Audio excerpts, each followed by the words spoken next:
Il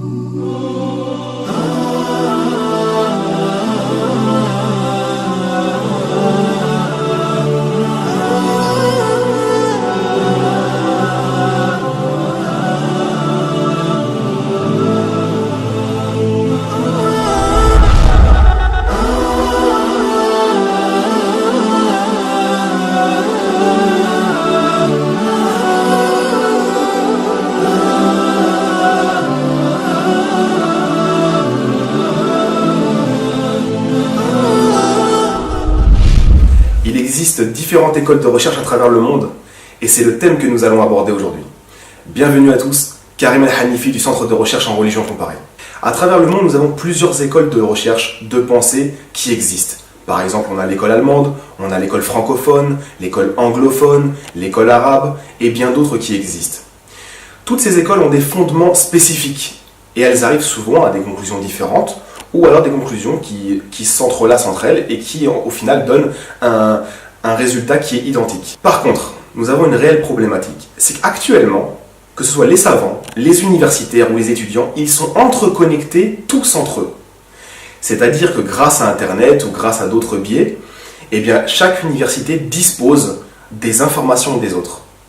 La transmission d'un point A à un point B est très très rapide. Et c'est ça l'atout majeur, et c'est une très très bonne chose actuellement que nous ayons ces choses-là, puisque ça va très très vite. Et même souvent, c'est ce qui se passe, on appelle cela des book reviews, c'est-à-dire que quelqu'un va pondre un article, quelqu'un va pondre un livre, et on va en faire une révision. Et ça se fait automatiquement. Et ce qui fait qu'après, les gens ont la correction même de leurs ouvrages, de leur article qui est sorti. Ce qui fait que chaque université en général à travers le monde est ou a à disposition les dernières conclusions qui ont été faites ainsi que les corrections des savants. Cette transmission de données là, elle est très très importante. Pourquoi ?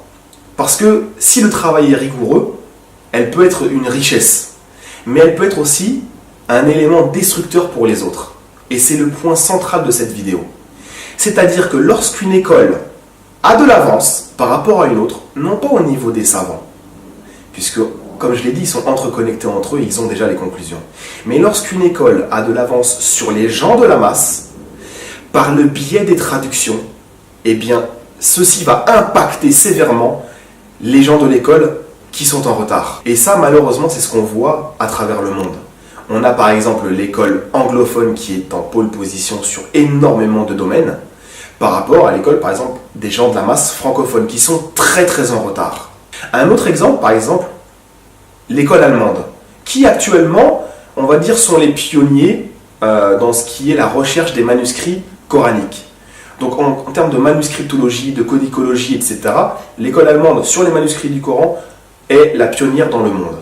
Mais elle fait appel aussi à des chercheurs internationaux qui viennent l'aider. Mais lorsque le projet Coranicum, qui est dirigé par Angelica Neuwirth, va être terminé et que les conclusions vont être données, comment va se faire la réception chez les autres qui ont du retard et qui ne savent même pas que ces choses-là existent? En fait, le but de ce projet, c'est de montrer que le Coran a des variantes. Non pas au niveau des lectures connues, mais au niveau de ce qui nous reste à disposition comme manuscrit. Eh bien, le retard que les gens de la masse va avoir va être très très compliqué pour eux. C'est pour cela que nous nous proposons, donc le CRRC, le Centre de recherche en religion comparée, à essayer de remettre à niveau l'école, en tout cas francophone pour l'instant, puisque c'est ici que nous activons, afin que les gens aient les dernières recherches, les dernières données, et aussi des éléments de réponse, parce qu'une école peut avancer des choses qui ne sont pas forcément véridiques. Donc voilà, notre but va être axé sur cela, et nous espérons que la problématique que nous avons soulevée va être perçue et surtout méditée, puisqu'on parle du futur, des générations futures, et de la réception qu'ils vont faire des informations qui ont été transmises très très rapidement, et les écoles de recherche sont très compétentes. Il ne faut pas croire que parce que ce sont par exemple des non-musulmans qui travaillent sur les données islamiques ou le patrimoine islamique, qu'ils sont soit incompétents ou soit en retard. Bien au contraire, je dirais. C'est pour cela que j'espère que nous œuvrerons pour pouvoir vous apporter des éléments de réponse très importants. Merci à tous.